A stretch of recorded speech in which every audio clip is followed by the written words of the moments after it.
시작하겠습니다.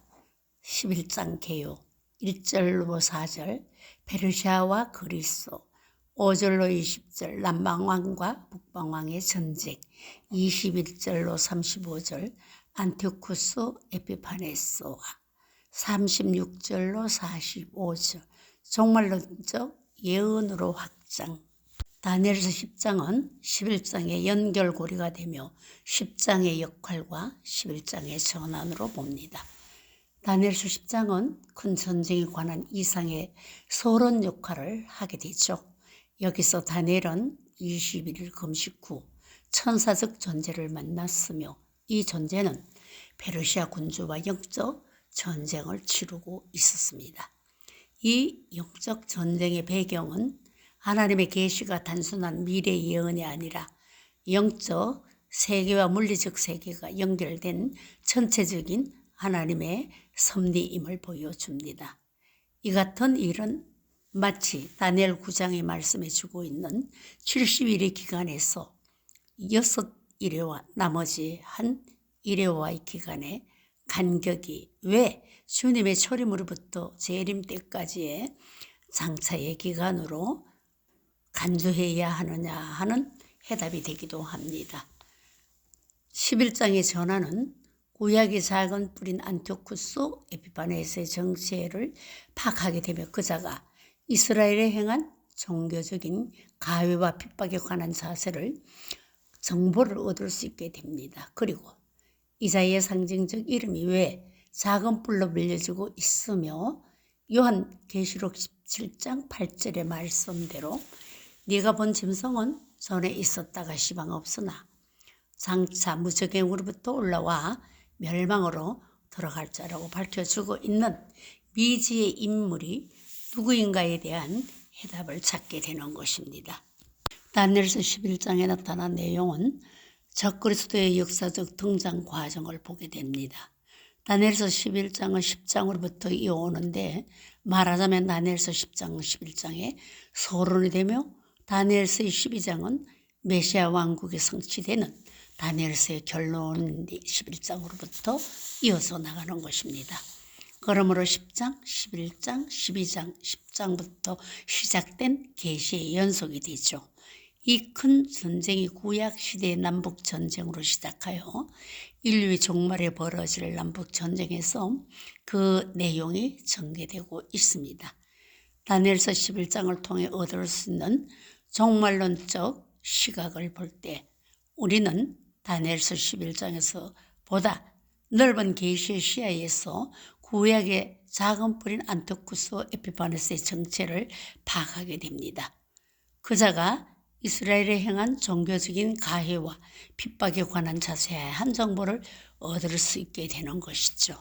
이자의 상징적 이름이 왜 작은 뿔로 불려지고 있는가?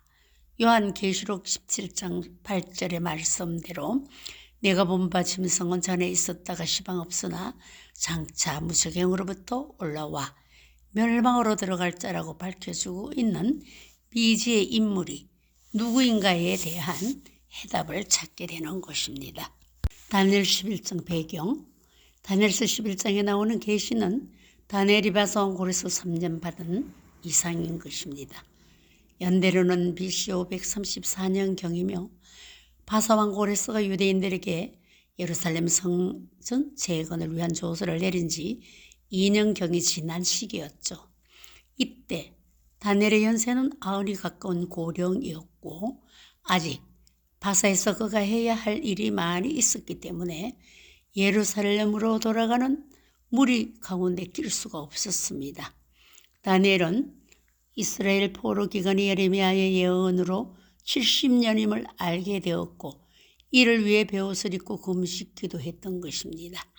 세월이 얼마간 지나고 포로 기간의 만료가 되는 70년이 되었지만 다니엘이 기대했던 것과 같은 귀환은 이루어지지 않고 고레스 왕의 조서로 예루살렘으로 돌아가는 유대인들의 무리는 불과 4만 2천여 명에 불과했던 것입니다.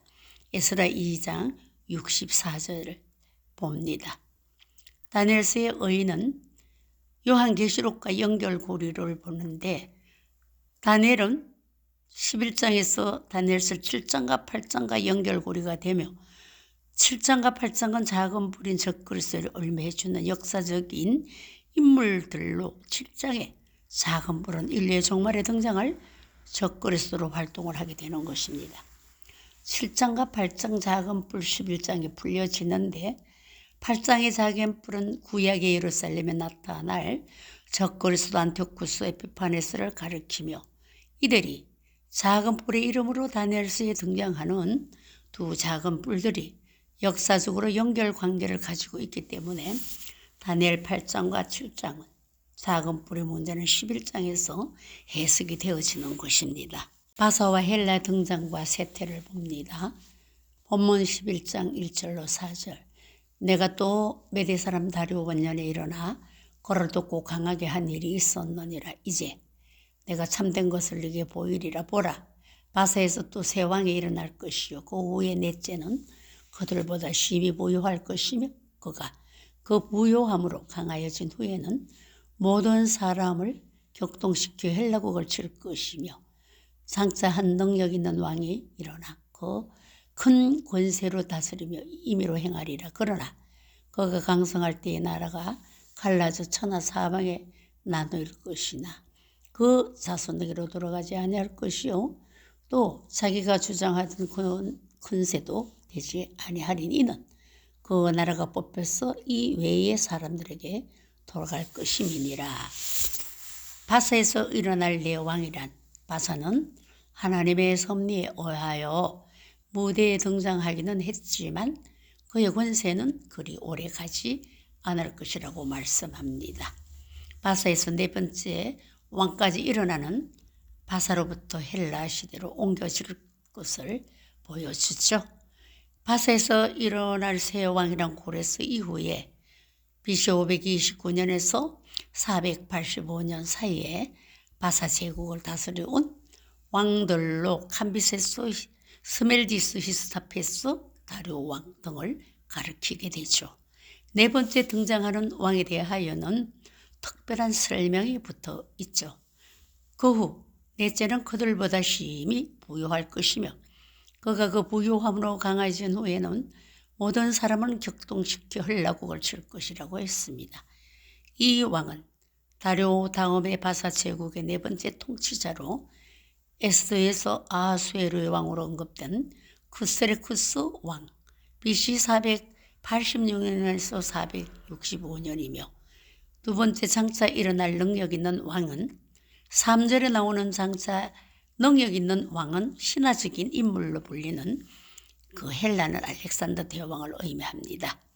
알렉산더는 336년에서 BC 323년 그는 부친 빌리포스 왕이 암살당함으로 죽음 후에 왕위에 올랐으며 334년경 바사를 정복하고 지배 아래에 있었던 헬라의 여러 도시를 해방시켰던 것입니다. 새로운 4대 열강의 등장에 대하여서는 5절로 20절 남방과 북방왕의 전쟁을 보게 되는 것이죠. 4절에서 그 나라가 갈라져 천하 사방에 나눌 것이란 예언대로 헬라 제국은 알렉산더 사후 천하 사방으로 나누게 되죠. 헬라 제국은 4등분으로 나누어 통치하게 된 장군은 카산더, 리시마쿠스, 셀루쿠스, 프톨레미 등입니다. 카산더는 마케도니와 리시마쿠스는 트리키아, 셀루쿠스는 시리아, 프톨레미는 애굽을 통치하게 되었죠. 1절과 4절에서 언급해주고 있는 바사와 헬라의 세태와 분열상을 살펴보고 인류의 종말과 연결시키면 다음과 같습니다. 바벨론, 메데바사, 바사에서 네 왕 중 2절에 일어날 새 왕 캄비세스, 스멜디스, 다리오 히스다페스, 부요한 넷째 왕은 구세르쿠세스, 아수에르 왕. 이 왕이 헬라를 공격하지만 패하게 됩니다. 능력 있는 한 왕은 3절에 알렉산더를 가리키죠. 사방으로 갈라진 나라는 4절에서 카산트, 마케도네, 리시마쿠스, 트리키아, 프톨레미 애굽 남방왕, 셀루쿠스 시리아 북방왕, 안티오쿠스 에피파네스 4세가 나오게 되는데 21절에서 2300주야를 다스리게 되는데 그것이 다니엘 8장 13절로 14절 말씀하고 있습니다. 남북 전쟁으로 나타난 애국과 시리아의 전쟁은 5절로 19절에 남방왕과 북방왕의 대립을 봅니다. 5절부터 35절까지는 남방왕으로 표현된 애국과 북방왕으로 표현된 시리아 간에 계속되는 전쟁 양상을 보여주고 있습니다. 이 사건은 BC 250년부터 190년경 사이에 역사적으로 성취된 사건입니다. 북방왕이 주목을 끄는 일은 그러면서도 그 안에 특별히 주목을 끄는 일은 시리아 북방왕이 예루살렘을 점령하고 유대인들에게 종교적 핍박과 환난 가하는 모습을 뚜렷하게 부각시키므로 다니엘서 8장의 작은 뿔의 행적과 비교시키고 있다는 점입니다. 남북 간의 1차 전쟁은 5절로 6절. 5절에 나오는 남방왕은 프톨레미 소테르를 가리키는데 이 왕은 BC 332년경으로부터 305년까지 애굽을 다스렸으며 애굽을 강력한 나라로 부상을 시켰습니다. 셀루쿠스는 시리아, 아시리아 등까지 자신의 세력을 뻗쳐 애국과 대등한 강력한 나라로 다스리게 되죠. 6절에서 남왕이 서로의 유익을 위해 정략적인 결혼을 통해 연명관계를 맺으나 결국 실패가 됨을 보여주게 되는 것입니다. 7절로 9절에 남북 간의 제2차 전쟁을 봅니다. 7절에 나오는 남방왕이 북방왕을 상대로 한 복수전이죠. 남방왕의 복수전은 이 공주의 본족에서 난 자 중 하나라고 지칭한 자에 의해 감행되었는데 라오디스에 의해 살해당한 베레네스 공주의 오빠가 되는 프톨레미 3세를 말합니다. 프톨레미 3세는 왕이 되자 애굽의 정예 군대를 이끌고 질풍과도 같이 시리아를 공격하죠. 10절에서 19절은 남북 간의 제3차 전쟁이 일어나는데 10절에 나오는 전쟁을 준비한 그 아들이란 북방왕의 아들로서 셀루쿠스 2세의 아들, 셀루쿠스 3세인 소테르와 안티오쿠스 2세인 마그누스를 가리키죠. 12절에서 나오는 남방왕의 교만이 나오는데 전쟁의 애굽의 승리로 매듭을 짓자 스스로 교만해져서 수만 명의 시리아군 포로들을 사형에 처하게 되죠. 그의 교만은 곧 꺾여지게 되는데 북방왕의 침공을 받음으로 패하게 되죠. 14절에서 북방왕이 남방왕을 치는 과정에서 이 전쟁이 예루살렘에 미친 영향에 대하여 약간 언급해 주고 있죠. 그때 여러 사람이 일어나서 남방왕을 칠 것이요 내 백성 중에서 강포한 자가 스스로 높아져서 이상을 이루려 할 것이나 그들이 도리어 넘어지리라고 말씀해 주고 있습니다. 14절에서 말씀하죠.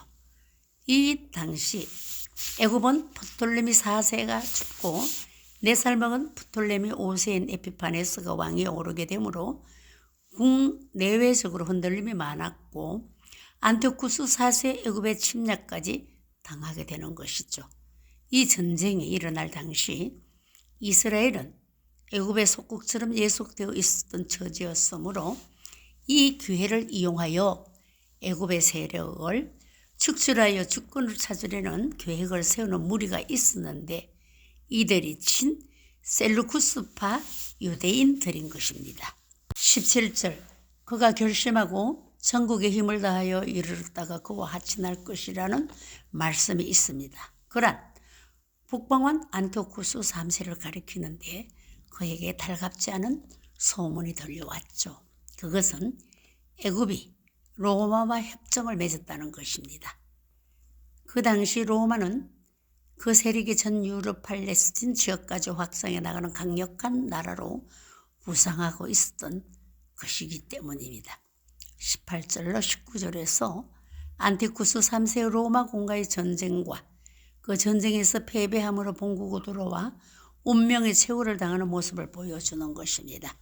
그 후 북방왕은 뜻이 여의치 않게 되자 애굽에 대한 정책을 수정하고 대담하게 로마와의 일전을 시도합니다. 한 대장이 있어 그의 보이는 수욕을 싣고 그 수욕을 그에게로 돌릴 것이라고 한 말씀이죠. 이 대장은 로마의 루키우스 스키피오로, 그는 BC 190년경 magnesia 전투에서 안티오쿠스 3세를 대피시켜 로마 제국의 수욕을 말끔하게 씻었던 사람인 것입니다. 21절에서 그 위를 이을 자가 연이어 2번 나옵니다. 안티오쿠스 4세 에피파네스 등장에 대해서 비천한 사람의 정체를 안티오쿠스 4세 에피파네스가 불법적 선계자로 계승을 하게 되죠. BC 175년에서 164년 사이에 셀루쿠스 왕조를 통치했습니다. 석염수로 왕위를 차지했습니다. 정당한 개선권이 없었던 것이죠. 아주 교활한 전략가였죠. 평안한 때를 타서 계율로 나라를 얻음으로 묘사되는 사람입니다. 25절에서 안티오쿠스 4세가 힘을 다하여 애굽을 원정하여 승리하는 모습을 보여줍니다. 이것이 그의 1차 애굽 침공인데, 이때 안티오쿠스 4세는 자신의 누이가 되는 클레오파트라의 아들인 프톨레미 6세 필로메트로를 공격하여 조카 프톨레미 6세를 보루로 찾게 됩니다. 이 같은 애굽의 패배는 왕의 측근들이 안티오쿠스 4세와 내통을 하여 왕을 배신했기 때문이죠. 자기의 진미를 먹는 자가 그를 멸하리라는 말을 그 말인 것이죠. 27절을 보면은 이 두 왕이 마음에 서로 해하고자 하여 한 밥상에 앉았을 때에 거짓말을 할 것이라고 말하고 있죠. 이 전쟁에서 승리한 안티오쿠스 4세는 애굽을 약화시키고 애굽에 대한 영향력을 확대하기 위해 애굽을 둘러 분리시키려는 음모를 꾸미고 포로로 잡아온 프톨레미 6세와 협상하여 평화협정을 맺게 됩니다. 30절의 기띔의 정체의 의미를 봅니다. 성경 내 기띔의 언급은 창세기 10장 4절, 민수기 24장 24절, 이사야 23장 12절, 에레미야 2장 10절, 여러 성경 구절에서 기띔이 언급을 됩니다. 원래는 지리적으로 키프로스 섬을 가리키나 점차 지중해 서부 전체의 그 해안 지역을 포함하는 의미로 확장되는 것이죠. 사해사본의 증거가 또한 나오는데, 쿰란 문서에서 기띔은 특별히 로마인들을 지칭하는 용어로 사용이 되는 것입니다. 다니엘서의 의미에도 다니엘서 11장 30절에서는 로마 제국의 세력을 상징하며 북방왕의 계획을 좌절시키는 중요한 역할을 하게 되는 말씀이죠. 기띔은 원래 고대 히브리어에서 키프로 섬을 가리키는 말이었으나 시간이 지남에 따라 그 의미가 확장되어 지중해 서부 지역과 그 해안을 포함하게 되었습니다. 다니엘서 11장 30절에서는 특별히 로마 제국을 지칭하는 것으로 해석이 되어지죠. 사해사본에서 발견된 문서들은 이스라엘 민족이 기띔이라는 용어를 로마인들을 가리키는 데 사용했음을 보여주고 있습니다.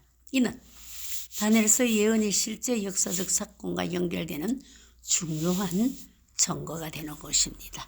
32절, 예루살렘에 입성하여 거룩한 곳을 더럽히는 북방왕 안티오쿠스 악행은 32절부터 양상이 좀 달라집니다. BC 267년 예루살렘 성전에 들어가 하나님을 대적하는 모습을 보여주는데 성전 모독을 하게 됐죠.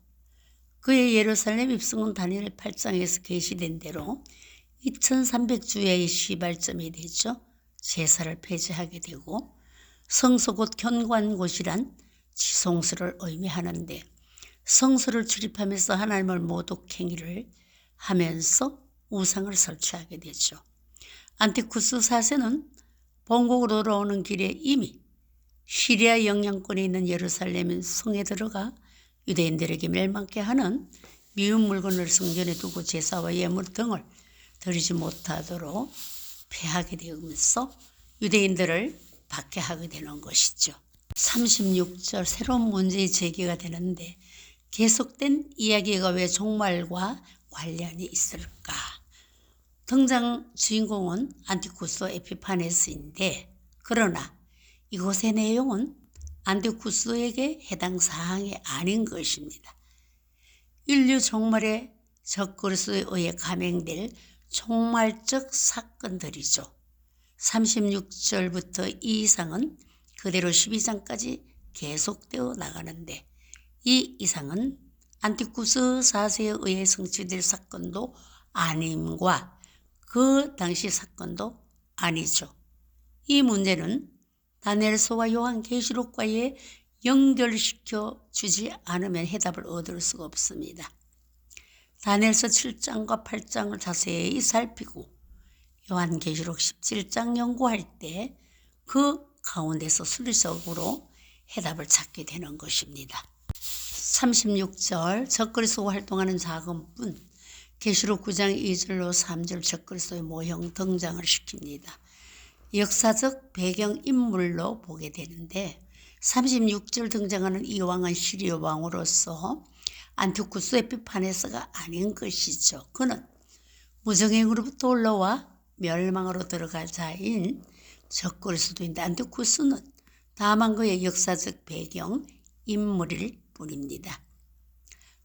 계시록 9장 2절 무적행으로부터 올라와 적그리스도로 앞으로 쓰임받게 받을 자인데 역사의 무대에 장차라는 역사적 공간을 뛰어넘어 종말에 등장한 적그리스도로서 새로운 모습의 안티쿠스가 움직이게 되는 것입니다. 결론의 말씀을 내립니다. 적그리스도 행위는 36절로 40절에 기록된 대로 이 왕은 자기 뜻대로 행합니다. 그 이유는 이 왕을 지배하거나 간섭할 다른 왕이 이 세상에 존재치 않기 때문이죠. 이미 세계를 통치할 42달 군세를 받고 있죠. 13장 5절 계시록에서 말씀하고 있습니다. 스스로 높여 모든 신보다 크다 하여 비상한 말로 다른 신들을 오히려 대적하고 이 왕은 영으로부터 그의 능력과 보좌와 큰 권세를 받아서 그를 대적할 사람이 없기 때문이죠. 종말에 일어날 새로운 남북전쟁은 남북전쟁의 모습 배경 시작부터 새로운 양상의 남북전쟁의 모습을 보여주게 되는데 문맥으로 보나 문장의 배열로 보나 사건의 내용을 보나 이 남북전쟁은 애국과 시리아 왕인 신한날의 양상이 아닌 것입니다.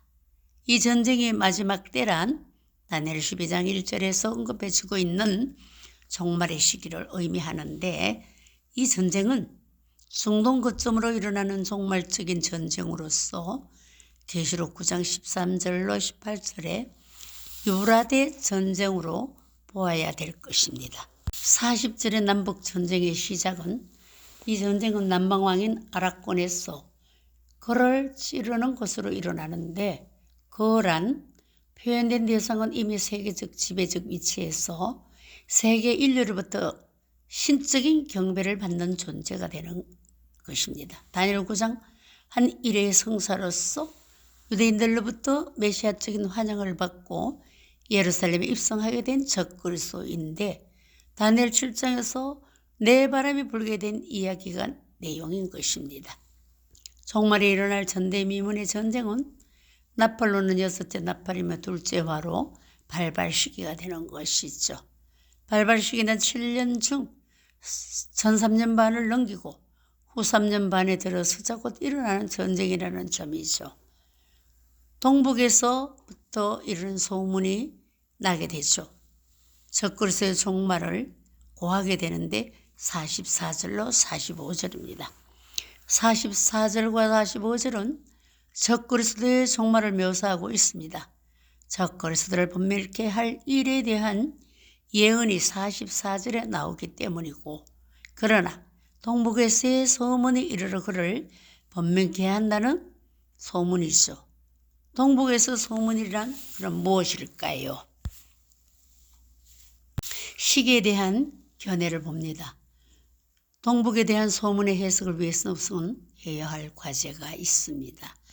이 부분을 안티쿠스 시대로 볼 것인가 아니면 마지막 때에 될 일로 볼 것인가에 따라 해석이 달라지게 되는 것이죠. 안티쿠스 에피파네스 4세 시대로 보는 견해는 그랜데주스 종합주석 이 부분을 종말의 때로 보지 않고 안티쿠스 시대로 보게 되죠. 만일 안티쿠스 시대로까지만 본다면 동북의 소문은 애국과 인근 지역을 징벌하려던 에피파네스가 시리아의 동북 지역인 파르티아와 아르메니아의 반란 소식을 접하게 되어 그 군대를 그곳으로 돌린 신한 사건으로 해석하게 되죠. 종말때로 보는 견해. 민병성 목사님께서도 예수님의 재림 때로 보신 것입니다. 그 이유는 스가랴 선지자는 예수님의 재림에 대한 예언서이고 스가랴 14장 4절에 그날에 그의 발이 예루살렘 앞 동편 감람산에 서실 것이요. 예수님께서 하늘로 승천하실 때에 제자들에게 자세히 쳐다보고 있는데 흰옷 입은 두 사람이 저희 곁에 서서 가로되 갈릴리 사람들아 어찌하여 서서 쳐다보느냐. 너희 가운데서 하늘로 올라오신 이 예수는 하늘로 가심을 본 그대로 오시리라 하였느니라. 감람산에 서 올라가시고 감람산에 오실 것이라는 것을 천사가 전해준 사실이죠. 왜 이렇게 기록을 했을까요? 적 그리스도로 번밀케 할 일이란 자신의 운명을 최종적으로 파멸시킬 적 그리스도밖에 없기 때문이죠. 마지막 때라고 언급했기 때문에 40절과 다니엘 12장 4절 9절에서 마지막 때 일관성이 필요하죠. 12장에 들어가면서 10장부터 연결된 이야기의 끝이 안티쿠스 시대가 아닌 종말로 전개되고 있기 때문이죠. 서두에서처럼 다니엘 7장인 작은 뿔인 종말의 적 그리스도와 다니엘 8장의 작은 뿔인 안티쿠스 에피파네스 4세를 서로 교차시키면서 계시록 17장 8절 계시를 어떻게 성취되는지를 보여주고 있는 것이지요. 다니엘 2장 31절로 45절의 이 신상은 모든 종말론 계시의 뿌리가 되는 것입니다. 제1제국인 금으로 된 머리 바벨론 너부갓네살은 제2제국인 은으로 된 가슴과 팔 메데바사 고레스에 의하여 패망이 되며 제3국인 노수로 된 배 넓적다리 헬라의 알렉산더에 의하여 메데바사는 종말을 고하며 제4국인 철 종아리로 된 로마는 주전 147년 AD 1453년 당시 있었습니다. 이 나라를 두고 계시록 17장 10절에 또 7왕이라 5은 망하였고 하나는 있고 다른 이는 아직 이르지 아니하였으나 이르면 반드시 잠깐 동안 계속하리라. 제5제국인 철과 진흙으로 된 이 발은 이 바로 10뿔이 짐승이 다스리는 종말론 적그리스도국인데 이는 뜨인 돌인 재림 예수님에 의하여 심판을 받고 멸망이 되는 것입니다. 다니엘 7장은 넷째 짐승은 무섭고 놀라우며 또 극히 강하며 또 큰 철이가 있어서 먹고 부서뜨리고 그 나머지를 발로 밟았으며 이 짐승은 전에 모든 짐승과 다르고 또 10뿔이 있으므로 첫째 사자, 두 번째 곰, 표범, 사나운 짐승 심히 사납고 무서워서 발로 밟았다고 하는 것입니다. 심판과 멸망을 말하는 것이죠. 다니엘 8장은 순양인 페르시아와 긴 뿔은 메대와 더 긴 뿔은 바사왕인데 순염소 헬라왕은 사후에 카산터, 리시마쿠스, 프톨레미, 셀루쿠스, 셀루쿠스에서 작은 뿔인 적글소가 앞으로 나올 것입니다. 다니엘 9장 70일에 중 7일에 3차의 귀환이 있었지만 3차 귀환 BC 445년이 가장 성경과 접근된 연도이므로 70일에 중 62일에 성중근 기름 부음 받은 자 끊어질 때 십자가 사건으로 봅니다.